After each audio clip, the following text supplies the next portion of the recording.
the globe. Good evening, Trinidad and Tobago, and across the globe. Welcome to Real Talk Corner.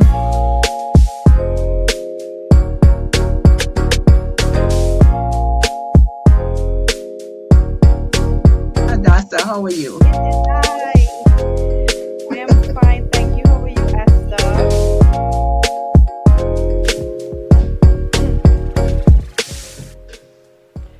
Well, good evening, everybody, and welcome to Real Talk Corner. And this is where conversation sparks change and every voice matters. And I'm your host, Dr. Esther Cruickshank, on this beautiful Tuesday. It is the 7th day in the month of October here. What a time it is, I trust that you all had a wonderful day today. And my co-host is with me, and you all know I get excited once I see my co-host starting with me. Hadassa McLeod Charles, my beautiful co-host. How are you? How was your day, girl? I'm doing well. My day was lovely. Thank God. Good evening, Trinidad and Tobago. It's good to be back on another episode with my lovely co host, Esther, who always looks lovely and radiant.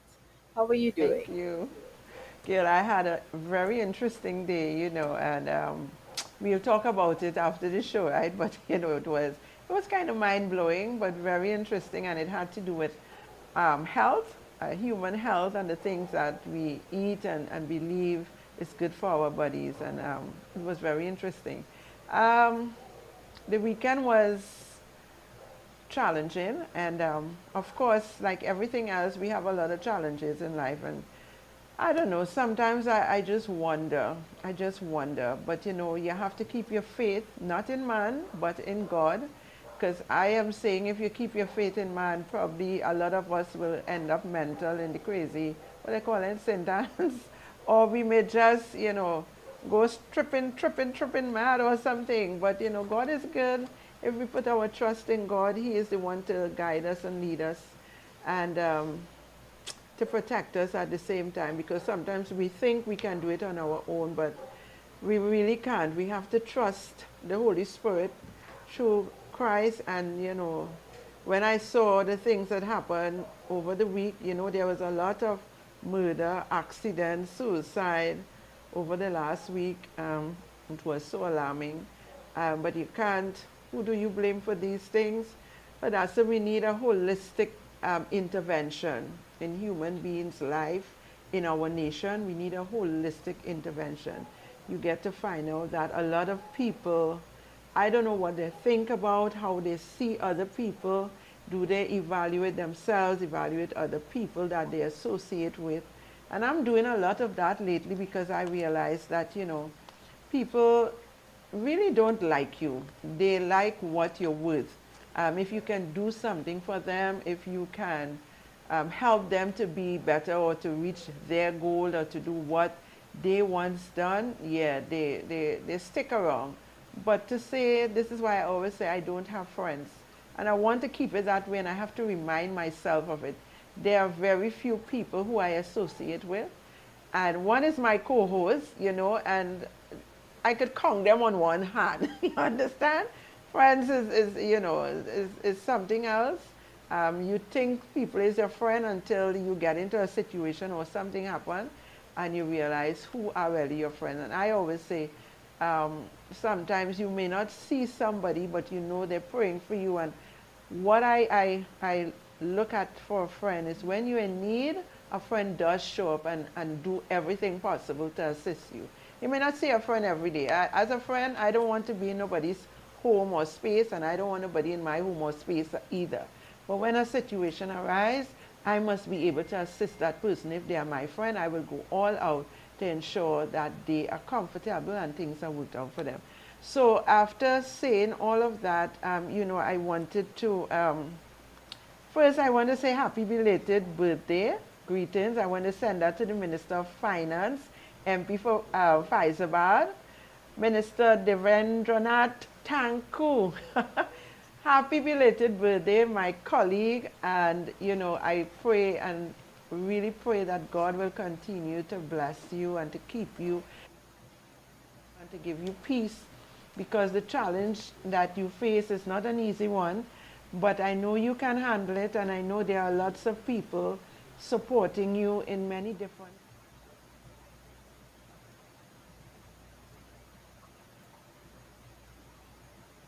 13th. We know that you have been doing a great job and you would continue to do so despite the challenges, the old talk. Forget it. People will continue to talk. People will continue to talk. So I want to wish you God's blessing on this new year of your life and this journey, that you would be great successfully and that you will accomplish all that you want to in this coming year of your life. Good life, health, and strength. Yeah. Wish you all the best. Yeah, so that is, I don't know if Hadassa have anything to say there, but I just wanted to wish him a happy birthday. It was yesterday, Yeah, and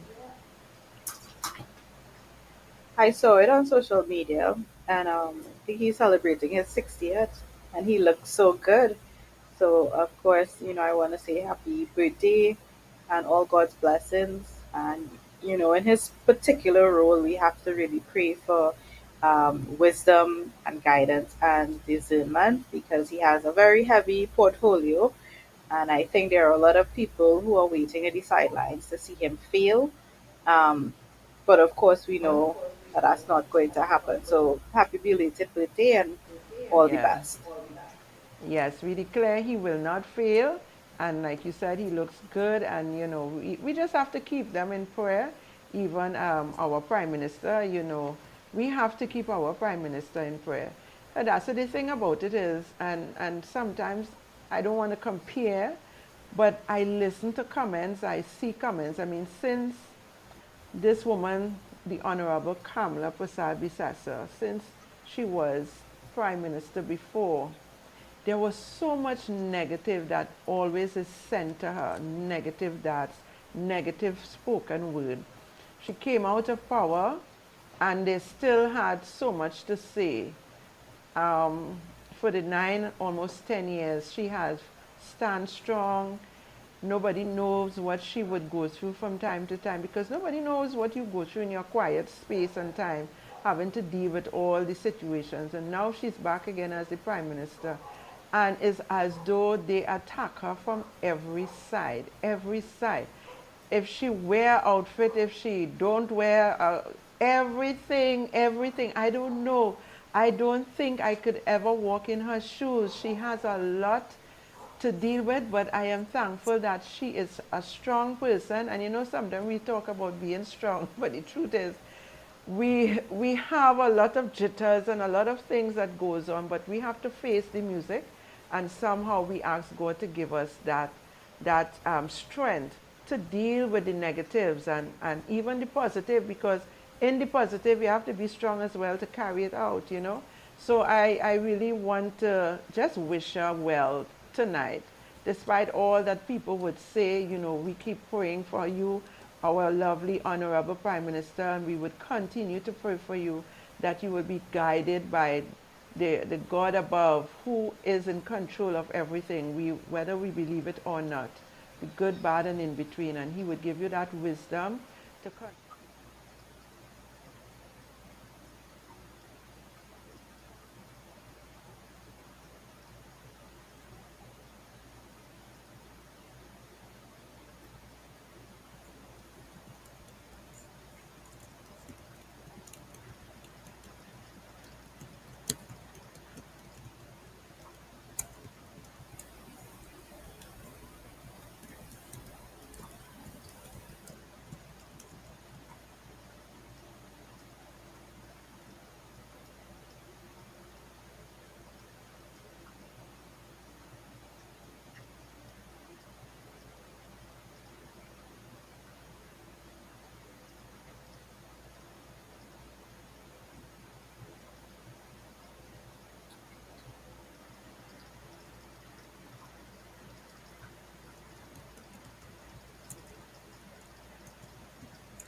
managing and this and that.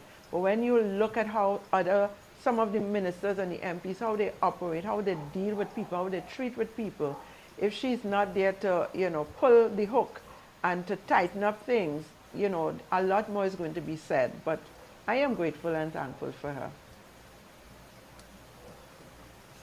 Indeed. Mr. Producer, we seem to be having some trouble with the audio.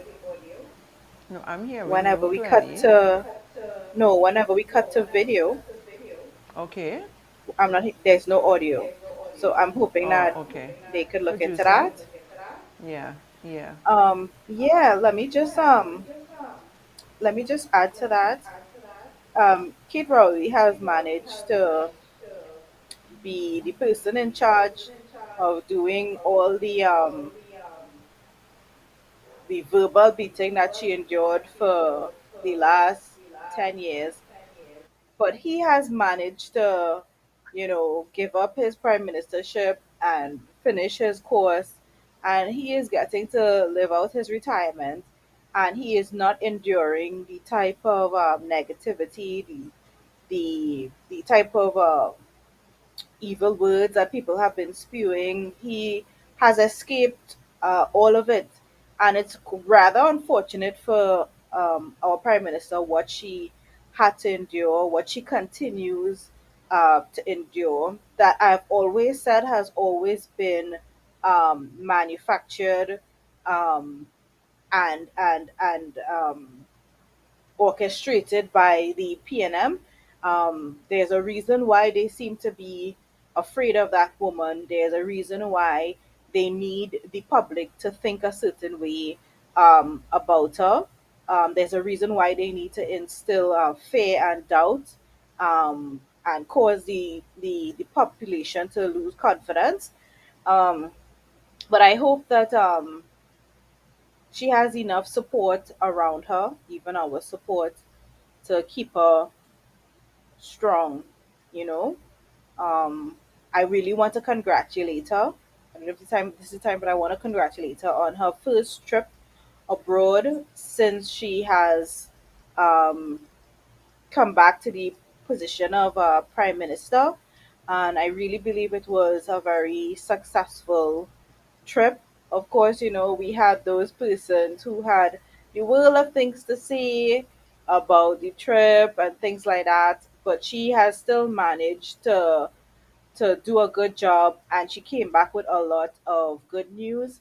There were people talking about her outfit, and it's the mischief surrounding this that I don't understand. That people had to go and find the designer and find the price of it, and she had to endure this other level of scrutiny that none of the men have ever had to endure. And I don't understand it. I remember seeing Stuart Young on the podium talking to his supporters, and he is wearing this particular watch. I don't think I remember the name, um, but it was hundreds of thousands of dollars. That simple item that was on his hand, and nobody has questioned his ability to do his job by the things that he chooses to put on his body, right? It is ridiculous. And what did you expect her to wear? Did you want her to wear a crocus bag? She was going abroad on official business to represent our country. How do you expect her to show up when she's also among other diplomats, other presidents, and prime ministers also representing their country? Sometimes these critiques don't make any sense whatsoever. But I have say I thought she looked lovely. I thought the color was very appropriate. I thought the fit was appropriate. I thought she looked really, really well, very age appropriate and everything. And I felt really proud in that moment, in that capacity. In terms of what she was able to come back with, she came up with some goodies. We were able to secure a $95 million grant from China, which, if anybody knows what grants are, it's money that we do not have to repay. When she said that she will fix it, when she said she would find the money, she actually is doing it.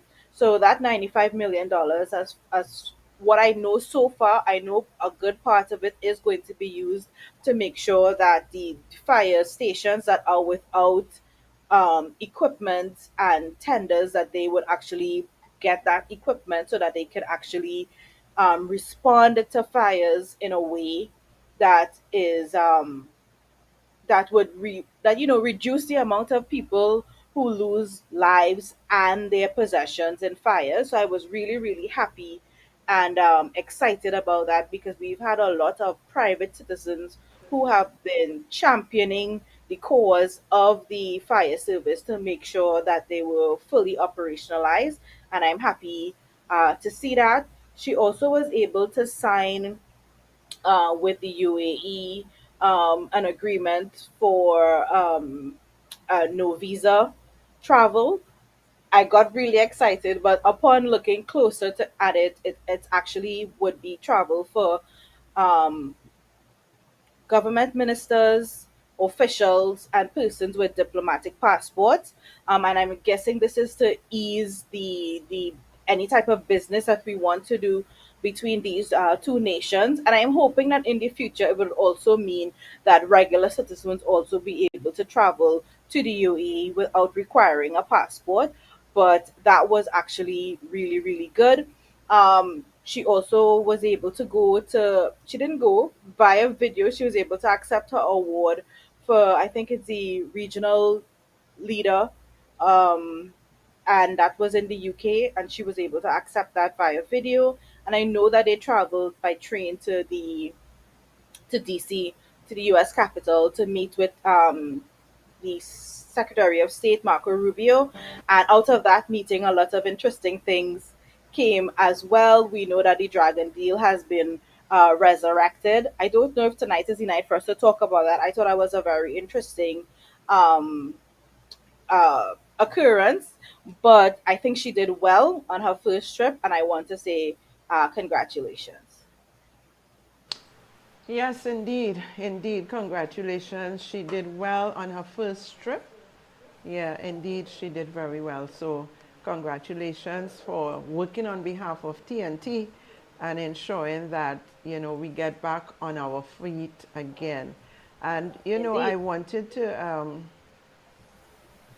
share that when she came back, there was a reshuffling of ministerial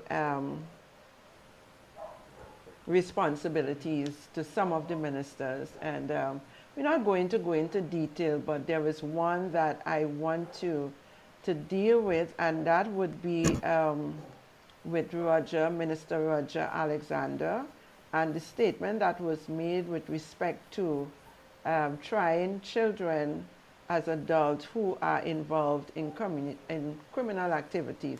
But before we go to that, I was scrolling and I realized that there are pensioners who were being robbed by fake PH taxi driver. I find a lot of our pensioners, senior citizens, are being attacked as well. It has been going on and it continues. And I want to say or recommend to these pensioners, please, when you go to the bank, and I knew that there was a project where they were asking all persons who receive checks, pensions, social welfare to avail themselves with a bank account so that their money can go through their bank account. So therefore, senior citizens don't need to go with their checks and take out all this money and go home with it. Even if you you went and you deposit your check into your account and just take out money that you think you need to buy something or you should have a bank account. I don't know what goes on with some of our senior citizens, but I think all of them should have their bank card so that their bank cards so they don't have to be walking around with money for people to rob them. I don't know what is the situation there, and I think the Ministry of Social Development, social of social of something of the people, ministry of the people. Right, I think, these are things that those ministry needs to look into when it comes to our senior citizens, because a lot of them, they get targeted for, I mean, a few dollars, please. They have their bills to pay as well. And because they are seniors, some people take advantage of them. Make sure that all their monies go into an account. They have what you call a bank card so that they can use their bank cards to shop and not have to take out the money, right? Because I'm hearing too much of it happening, and this was on social media, but I know of many others. Okay, so I am asking that Ministry of the People, Social Welfare and all these places, try to secure our senior citizens by allowing them to have a bank account and to use their bank card so that they're not walking around with all these money after they change their check. I think check should be something of the past. I'm hoping that that will be sorted out soon, that there wouldn't be, I mean, if you now start maybe and you don't have an account, well, let the people money pass through a bank account. Let them facilitate a bank account for that, for receiving their pension. Yeah, so I am praying that, you know, these people are protected, and I want to say family, be on your guard and support them, but some families are the one who, members who would set them up to be robbed and all of that. There's so much craziness that goes on out here, but you know, we just have to keep praying. And then of course we saw today that there was a lot of activities, weather activities in the west. I saw something with what you call Maracas Beach, the amount of water that was on the streets. And these are signs of the time. Some people might just say, what signs of the time? The Bible talks about all these things. And that little tornado that took place from the sea and then went on to the land. And when I look at these roofs, you know, these roofs being blown out and these galvanized flying around like little pieces of paper in the air, I say to myself, wow. And we say there isn't a God. These are just natural disasters that take place that man cannot control, all that man doing. They can't control these things. What they do is help cause it to be developed based on what we are doing in our nations, right? But it was sad. So those people who would have experienced this unfortunate situation or event, I pray that, you know, they have some support, backup support. And I want to say, thankfully, I mean, nobody wants to go through this, nobody, but I think it happened to people who at least have some money that would be able to go and get their stuff sorted out. If it had happened in areas where people are poor, like in Laventille and all that, you know, it would have been a different scenario because these people wouldn't have money and the help doesn't come forthwith. So whilst we know it is traumatizing because, I mean, come on, I am living and this happened and my roof is blown off, rain falling, everything soak up in your house. It's going to be devastating. But we pray that comfort and peace will be upon you and that your loved ones and family and friends will be able to support you.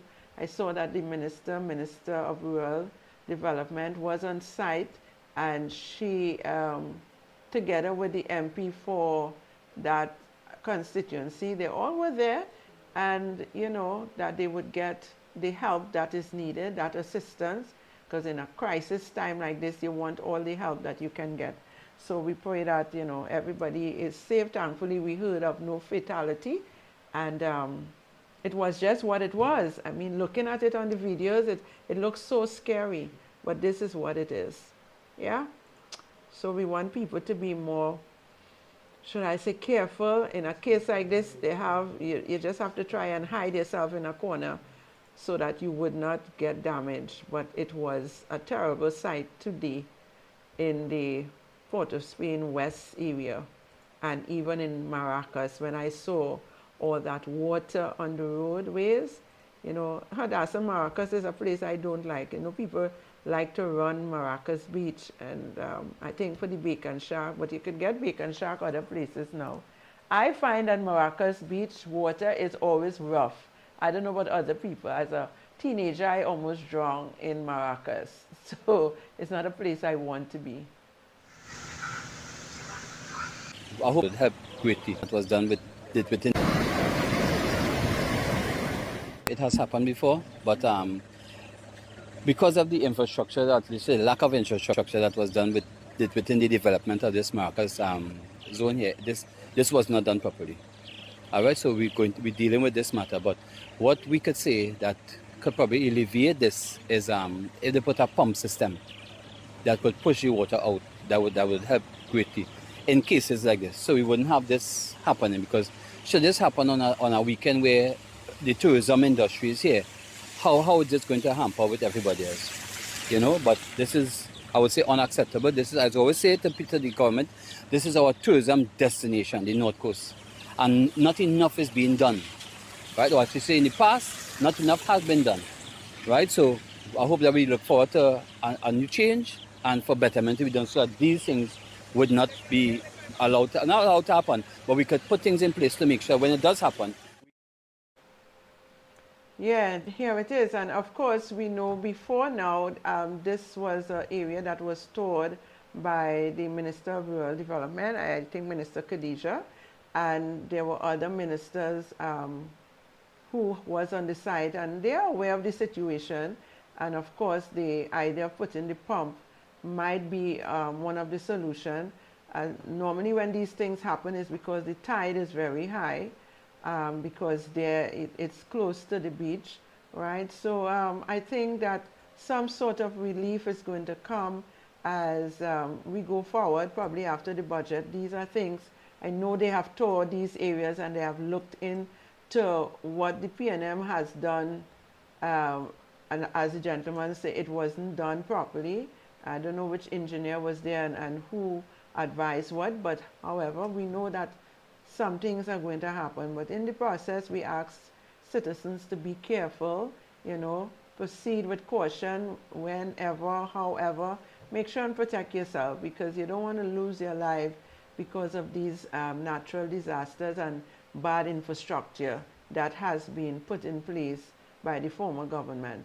All right, so I think things is going to start happening soon to alleviate these kind of situations that we are facing.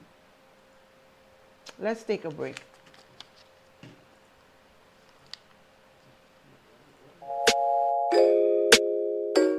Good evening, Trinidad and Tobago, and of course the globe. Welcome to Real Talk Corner.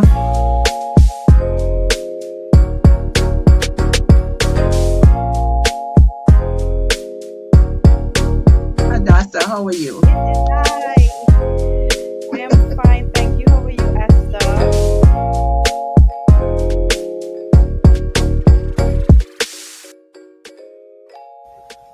Yes, more stuff for Kamala Pasabisasa to fix, but we know she will do it.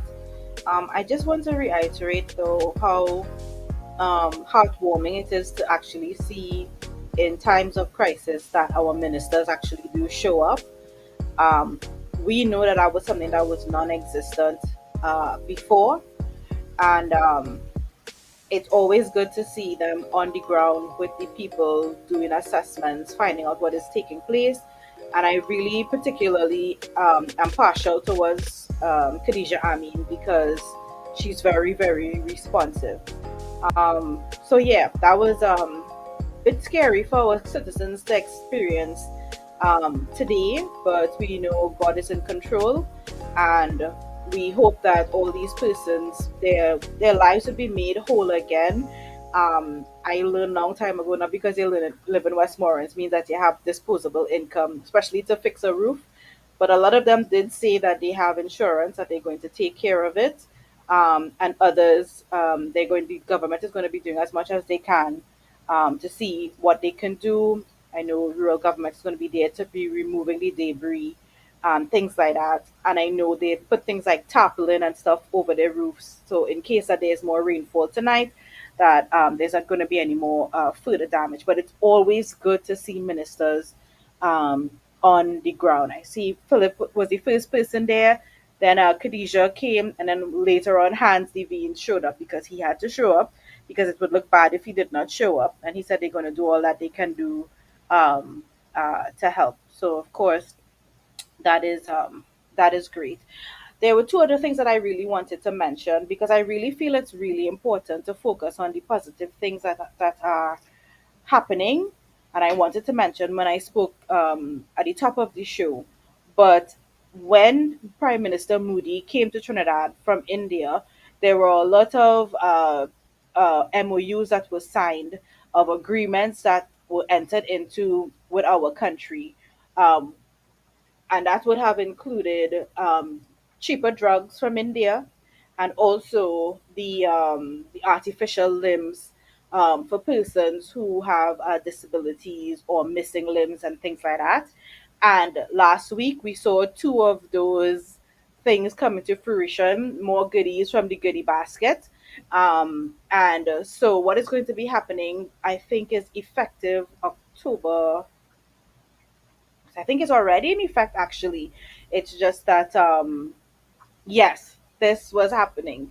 So it's 800 persons who will be the recipients of artificial limbs, and it's going to be from small children up to adults. And this was really heartwarming to see, because I feel like in the past, persons with disabilities or persons who are differently able in our country have not been given the attention and have not been prioritized in a way that suggests that we care about these people and that we are a society that is humane. So this was really heartwarming to see. The persons who were there, they were, I guess, they were like models to show like the types of fittings that are available. But from this, 800 persons will receive um, artificial limbs, and it's going to restore to them a quality of life, a degree of independence to be able to walk around and do things. This is really very important. And the other good thing is that the expansion of CDAP. So last year, around this time, Colm Imbert was saying that he doesn't know if the government could afford to continue to fund CDAP, right? And now we have it that our um okay, we have a video about CDAP. So but let me just say this first. So, but under the Kamala Prasad Bisesa, our Minister of Health has actually been able to expand CDAP and is now going to be providing more drugs to persons who have lifestyle illnesses like diabetes and hypertension and things like that. And this is also a great development. Could you play the clip for us, Mr. Producer? Minister of Health Dr. Lakram Bodo has implemented the revised Chronic Disease Assistance Program (CDAP) as of October 1st, 2025. Minister Bodo says over 200,000 citizens will now have access to updated and better quality of drugs for chronic diseases. The Health Minister commissioned a CDAP review committee in June with a mandate to assess the CDAP's clinical, operational and financial performance.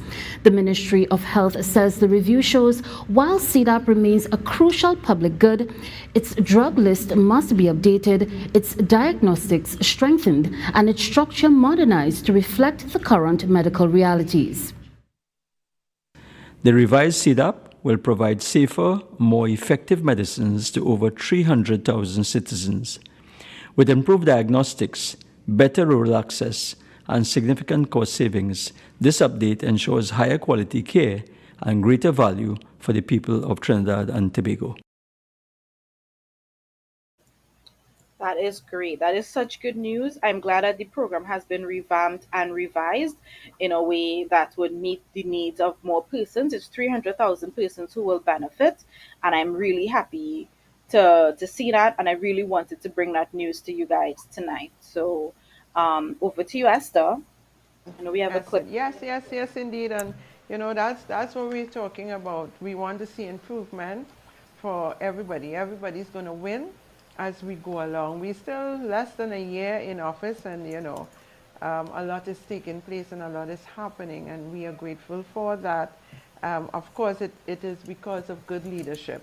All right, if you don't have someone at the helm who is concerned about the citizens and want to make sure that the best is done for them, you wouldn't get something like that. Like you said, the former finance minister didn't think that it was going to be possible, but here it is possible, and we have more medication for those who would need it, And not only those who would need it, but basically they don't have to put out the type of finance that I were hearing medication was Exactly. for, right? So I am Yes. happy to see that improvement taking place. And It's so we great. continue to keep the hope and continue to pray and continue to advocate for things to happen in the way that it ought to.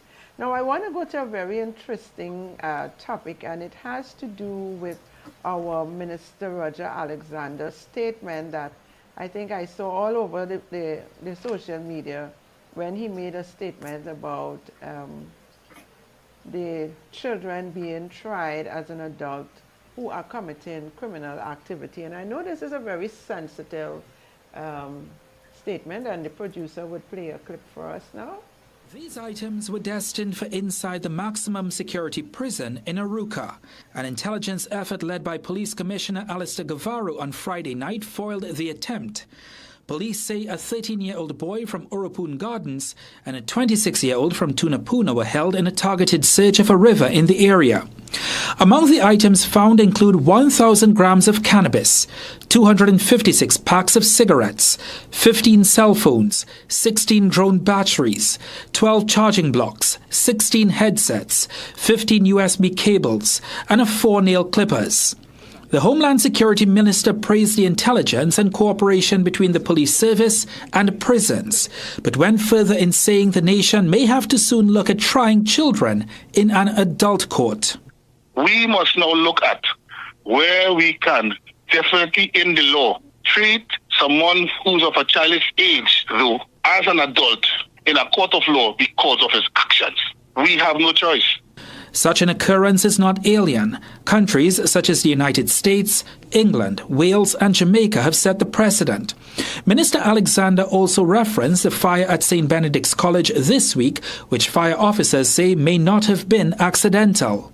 How come, and answer this to me, how come that these same young children, they don't burn down their Nike sneakers when it is bought for them, but they are lighting fires at the nation's schools? He fears children who commit crimes feel they will not face the full brunt of the law. They are making joke about serious matters, believing that all they will receive is a bare slap on the wrist. Minister Alexander says not everyone in the prison service should be painted with the same brush, promising to continue his war against criminals until he says citizens are safe. And here is it. So I know this is a very sensitive situation. A lot of comments have been aired out on social media, and thinking, some people say yes, if they commit the crime, let them do the time. But there are many things that we have to look at, and it has to be a holistic situation, a holistic view on the matter. We cannot just say take the children and try them as an adult. We have to consider the environment that these children grew up into. We have to consider the influence that they had to be able to do what they're doing. You would never find a 13-year-old, a 12-year-old just committing a crime by him or herself. They have to be influenced by an adult. They have to be in an environment where their parent was not parenting properly. A child is born innocent, and based on what we feed them with, based on what they are influenced by, will determine their actions. And I am not saying that we cannot look into trying them as an adult based on certain circumstances. But what is happening with the juvenile court? What is happening? There are places and there's a process for doing all of that. You can't just jump. There must be consultation. And I know some people are angry. Some people would say they are the ones who take the lives of their loved one and all of that. But remember, these are still children. And if we as adults do not do our part as children, as adults to our children, this is the outcome we're going to get. So you have to be able to bring the adults into accountability for these little children. And I'm not saying there are some little children, you have tried with them, you talk to them, and they're still determined to get into criminal activities. But at the same time, there must be some kind of, something that has to be done for the adults, because you would never see a 13-year-old by him or herself committing these criminal activities. So we need to look deeper. We have to come together. We have to brainstorm. We need to put a holistic view and a holistic part to this. We can't just say, try them as an adult. No, there must, because it's sensitive. They are still children. They still have the children rights, okay? And if we are not doing what is right for them to take examples from, then who are to be blamed? We should be held accountable. Their parents. Why a 13-year-old is out there with a 26-year-old committing criminal activities? Where are the parents of these children? Is it that both parents are together? Is it that one somewhere else dropping his seed and she somewhere else collecting seed? What is the whole situation? We cannot just say, try them in the adult court and treat them as an adult. They are still children. You may think they're thinking as adults, but it's based on their environment. So I am asking the minister to look into it a little deeper.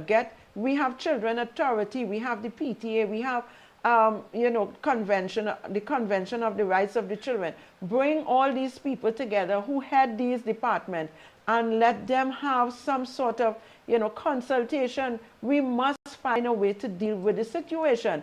Parents has a responsibility to train their children and to cover and protect their children. But if we have a lot of poverty, it comes with that as well in some instance. Not all, because I grew up in poverty and I was never want to be in any kind of activity, criminal activity, to get anything. I knew my parents, grandparents would tell you to achieve, you have to work, you have to be educated. But these children today, they are left by themselves. Just imagine you have children looking after children. Parents are to be held accountable to some of them. And I know this is a long discussion that has to be held, but we cannot just decide that we will treat the children as adults. No, we can't just do that. There must be a level of consultation. And I know the minister said that, but I am almost certain that the Prime Minister would have a different view. And other people will have a different view. We have to sit down. You can't just want to say you're taking a child and try them as an adult if they commit adult crime, because they're not doing it alone. They are doing it with influence. They are doing it because they have the backing. And some people may say, yes, they're juvenile, and because when they commit these crimes, the adults know that it's the penalty or whatever is minimal. But we have to look into all of that. Let the adults take the brunt of it, because why are you committing crimes with a minor? They have to be held accountable, and then these children must have a place. They used to have the juvenile court. They used to have what you call a place where you put in these young children. What is happening? We hear so much nonsense and craziness that took place. The children were being abused. Things were happening in those areas that these children were supposed to be in. I am saying, let us revamp, let us go in and look at these things, get serious people to be in charge of those homes, and get the juvenile court back and running. Those things has flopped under the PNM and otherwise. I mean, they had the youth camp. You have different facets of things that were available. We have nothing now.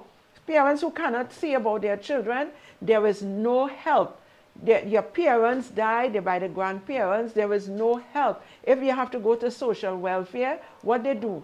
They have to come in, they have to see what you have, what you don't have. Oh, please, you need to help the people who are taking responsibilities for these children and do not have the finances to help our system. Some of them are not going to school. They are dropped out from school. What do we expect? Not for them to be influenced by the criminal activities that takes place with the adults and the ones who brings in the guns and the drugs.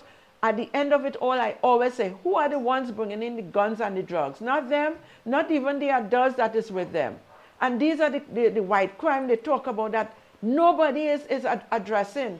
I want to see those situations be addressed. The people who brings in the guns and the drugs in this country, who have the money and who could pass through the ports without anybody doing anything to them. As a matter of fact, they're more powerful than even the police. And these are the things I want to see this government deal with. So Minister Alexander, there is where I want you to focus on as well. Not just trying to take a teenager or a little child and try them as an adult. That is not solving the problem.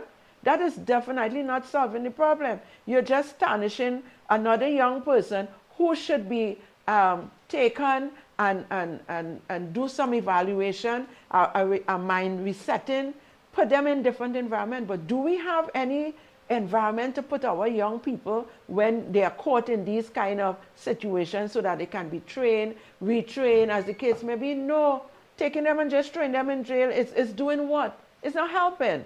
So we want facilities that is going to be available with the right type of people to supervise through the state to be able to take care of these young people and to reset them, because they already have this criminal intent because they are wrong the people who has it and has been training them. So let us not just, throw our hands up in the air and say, try them like adults. No. Even some of the adults who get into these criminal activities, I mean, they haven't been trained. Check out their background, check out where they came from, and you would see they need to be trained, they need to be counseled, they need to be put in a place where they can be evaluated and helped. These people need to be helped. Some of them are in this because it's as though they don't even have a choice. They get into it, they're getting fed, they're getting money, so they feel like, they have an allegiance to these people who take them in, and then unknowingly they are into criminal activities. I know that for a fact. I've been on the ground, I've talked with these young men and women, and this is what happened, and this is where we need to go in and look at these situations, not just talk about putting them together, treating them as an adult, putting them in the adult court. All that could work, if after everything that is done and they still get themselves involved in that, yes, we can go to that. But I want to see that you all do the right thing. It has to be a holistic aspect of it. We cannot just say they're in criminal activity, first time offense, and you want to try them as an adult. Yes, they may have done some bad thing. I am certain that they would be sorry if you really talk to these young people. They need good examples. They need people to come and talk to them. They need young men or older men to come and explain to them. People who have gone through criminal activities probably came out of prison and we can't just throw our hands up in the air. We just can't do that. I don't know what my co-host will have to say, but I can't see that happening. Indeed. I have to say that crime as a whole is very expensive. It's very expensive for a country, it's very expensive for a state. But I expected more from Roger Alexander, especially as he is an African man, um, and he is fully aware that in most cases, a lot of the times, these young men tend to be of African descent. And we've had this conversation many, many, many, many times, um, and we understand why that is the case. But at the same time, too, uh, we need to get more information, because wanting to try children as adults feels like the easy way out. It feels like a cop out. And then it's almost us failing these children, right, who have already been failed by the state, right? For them to actually get to this point, it means that at the school level, they fell through the cracks, there was no intervention, and things like that.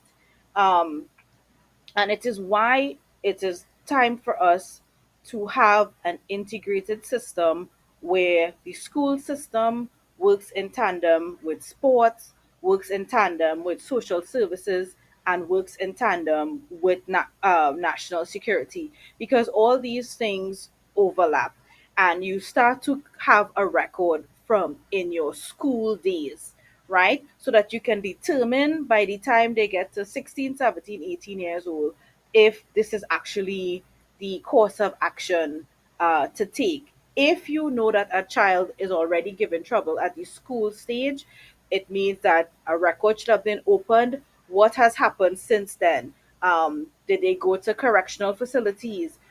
Did social services get involved? What were the corrective steps that we as a society took with this child instead of giving up on them before they actually got to this stage?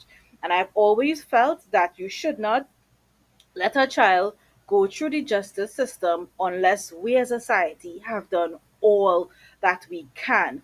And I'm always harping on it, but I cannot not say it. The fact that for the last 10 years, the PNM has failed young men, the PNM has failed, um, we've spoken about it, young African men have they have not put anything in place, right? So now we have a lot of cases youths without hope, without any sort of direction, with nowhere to turn, right? And it does not help for us to come and to slap these very heavy and life altering and life changing uh, punishments on young people, right?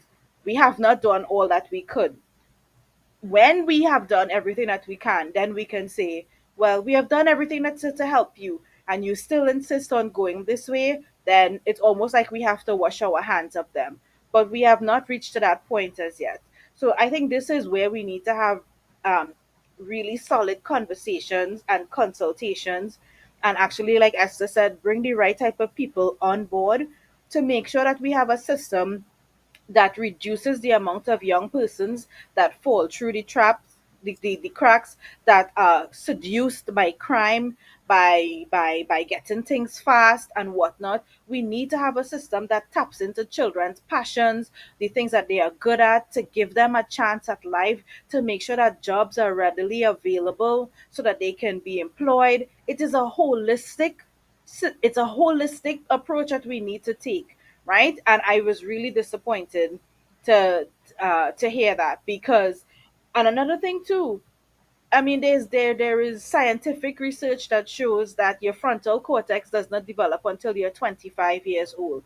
So why are we trying children like they're adults? And what is the age range? Because it certainly cannot be a 13-year-old, right?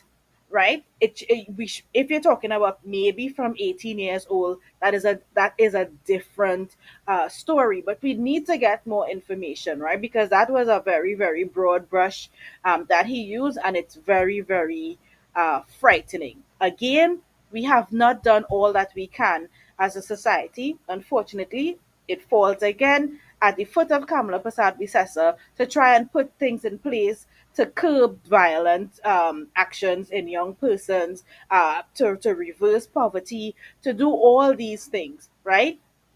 But let us not give our children up to the system and give up on them. Not yet. Totally, I totally agree with what you were saying. And while you were talking, like I said, the parents have failed our children. The state has failed them. The business community has failed them. And some people don't like to hear us say it, but it's basically our African people that are going through this cycle. And we need to, like you said, and I said it before, we need to approach it with a holistic view. We cannot just, I could understand maybe the minister, it could be frustrating. It can be frustrating. Sometimes they don't know what to do, how to do, so you just come up with something here. We'd better try these children like an adult, but we can't do that. We cannot be harsh and rush things. We have to do it accordingly, progressively, but at the same time understanding what we are really doing. For instance, in America, and I don't like to really talk about America, but there are some examples that can be taken from a child from very young. If parents are leaving their children without proper supervision, and somebody see and call children's services, man, they're taking all your children away from you. All right, and it's difficult if you are parents that is on drugs and all of that. They take your children away from you, but they have a proper system, even though there have been situations in the foster home where parents, some adults take the children as guardians and whatever, and ill-treat them. You would find one or two of these things happening, but the masses of it, they are well taken care of. Right here in Trinidad, I've dealt with a couple. The husband beats her for having to have sex, and she gets pregnant and have 8 children. They're living in poverty. They can't even feed the children. The little boy, 10, 12 years, going and thieving food in the neighbor's home. Not that he wants to, but he go into their home because they're hungry, and he would steal their food in the fridge and whatever to carry for his siblings who are, sometimes it is so heartrending. They should not have those children. okay? And the state has a responsibility to have a place for these children that they can take them and take good care of them, train them, take them to school, have a school system within the facility as the case may be. There are things that can happen.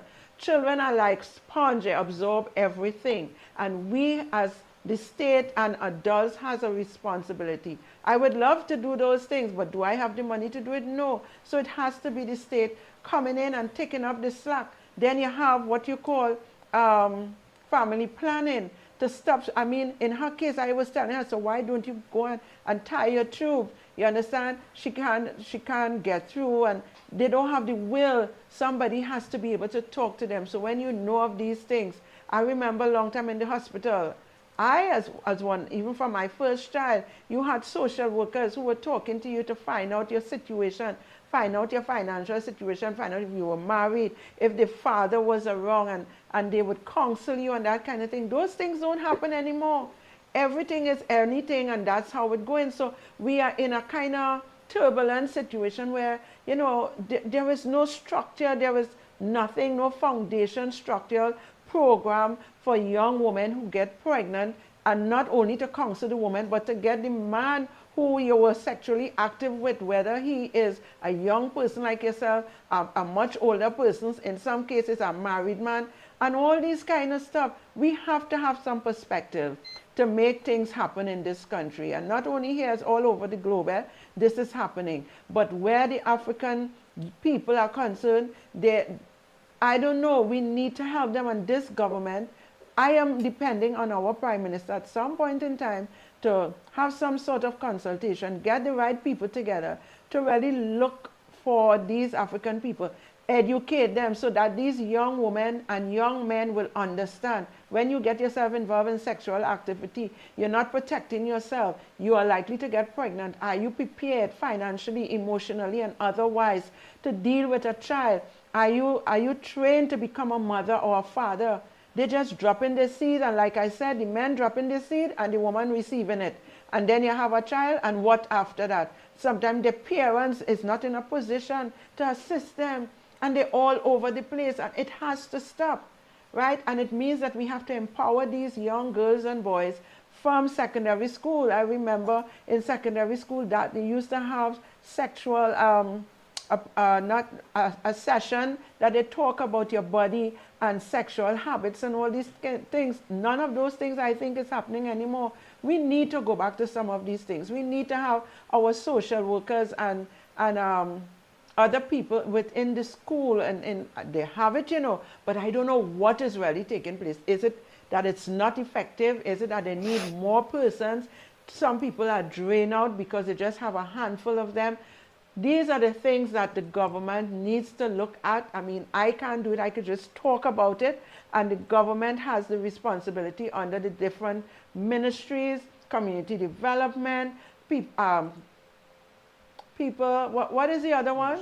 Ministry of the People, social development. All these ministries need to come together and get persons to look after these situations. It is really terrible, and we cannot just look at or want to say, try a teenager as an adult. If they're committing adult criminal activity, then you try them as an adult. No, because they're not doing it on their own. They are influenced by someone. We have to look at their home, their parents.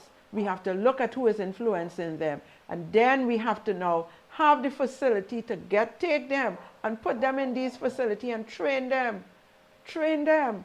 Get some of them, they don't even know to spell their names, okay? They have no kind of intellect, and they just do whatever somebody tell them to do to get some money, maybe to carry home, and the parents will receive that money and wouldn't ask a question because the parents is as bad as they are, or probably worse, and we have to look at these things. We can't just, Minister Alexander, I know how it could be frustrating because you want to put a curb, a hold on to criminal activity, and these young children are there, but consider what you are thinking and let others, you know, be available, those who are available to help you, but don't just make a statement like that. I don't think most of us want to see that happen, because then we'll have a lot of our African children in adults' prison doing what? because they don't even have a facility that is, should I say, a holistic program inside there for people that goes into there. We used to have Wayne Chan, who is now deceased, when they come out, and we don't have anything right now under the PNM. I don't know what was done, and everything just run down. Everything is just, hey, sorry, I don't know what we have. And to God, let God help our Prime Minister that she would be able to advocate to these ministers some of the things that has to be done. Of course, it will need finances. It will need a lot to get it back in order. But we have to do something. We can't just throw our hands up and say, try the teenagers or the children who committing these crimes as adults. No, because they're not just doing that with that criminal intent. They have been influenced and they have been neglected by their parents and by society. So this is why they are there, because they need help. They're not in school. They need food to eat. They need a place to stay. And they take advantage of these young children because they understand what is happening. Right? So I trust that, you know, somebody is going to share and let the powers that be hear what should happen, and let them look into it. Let them call us. Let them, you know, we have a lot of ideas that we can throw out there as well. But you can't just say you want to try children as adults because they have been involved in criminal activity with adults. What you need to do is put more penalty on the adults. Give them more time in prison because they should know better. And again, I am saying some of these adults, they don't even, this is what they know from, just imagine, Hadassa, as a parent, you're in criminal activity and you have children and that's all they see and that's all they know. What do you expect? That is what they're going to be into. They have no other alternative, and we need to give them that. As the government, we have to find alternatives. We have to take them and put them in a facility and train them, not abuse them, because some of them, if you remember, I think it's Dominic Holmes for the boys, the two young men. I ain't calling, no, yeah, but it was all on the news when these two little fellas, they were teenagers, or 12 and 13 years, and they got killed. So this is what is happening in Trinidad, and we need to get it fixed. And it is the government's responsibility now to do that. I know it wasn't done, and it cannot be a rush and a quick fix. We have to take time, and they have to have meetings, consultation, and make sure that everyone, including our children, are well taken care of and are looked at. It is sad, it is where we are, and we have to do it. But we cannot just say, take the children and try them as adults. We just can't say that alone. There must be intervention even before they reach there, because his home would have been broken. I am almost certain about that. If you get some investigation doing, you would hear that the home was a broken home, the mother this, the father that, and all of this kind of nonsense. So let's do better, Trinidad and Tobago. I know a lot of us like to put some negative on social media, but think about it before you even put those negatives. But again, it's up to you. So we have reached the end. Are we, Hadassa? My producer ready to run us out. He wants me to take something and throw it at him, right? Yes, so we have reached the end of our episode tonight, and I want to thank all of you who have viewed and who would have put a comment or a suggestion. You know, we go through it and we look at it from time to time. So I want to thank you all very much. It's Tuesday. Please have a wonderful night. We're going to be back on Thursday, God's willing, 8 p.m. And don't forget, show love to one another, help somebody along the way, and, you know, talk to somebody and encourage them. Life is still good, despite the challenges that we may have. Pray for our government, pray for our leaders, and let us work together to change this Trinidad and Tobago to make it a better place. Love you all. Have a great night. Blessings. Bye.